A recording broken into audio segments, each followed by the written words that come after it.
In Queensland, penalties for drug offences range from relatively minor fines to lengthy jail terms in many circumstances.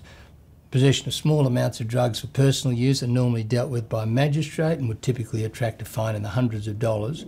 And of course, so-called soft drugs like cannabis are considered to be less serious in terms of penalty than the hard drugs like ecstasy, cocaine and heroin, but provided a relatively small amount is involved and it's for personal use, the penalty will normally be a fine unless you have multiple offences, prior convictions for similar offences.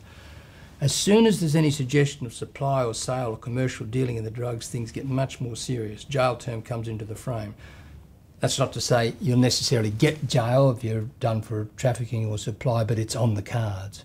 The more serious offences, such as trafficking in drugs and producing larger quantities, can get very serious indeed and must be dealt with in the higher courts before a judge. So offences of that kind will almost always involve a jail term, although that jail term can, in various circumstances, be wholly or partially suspended.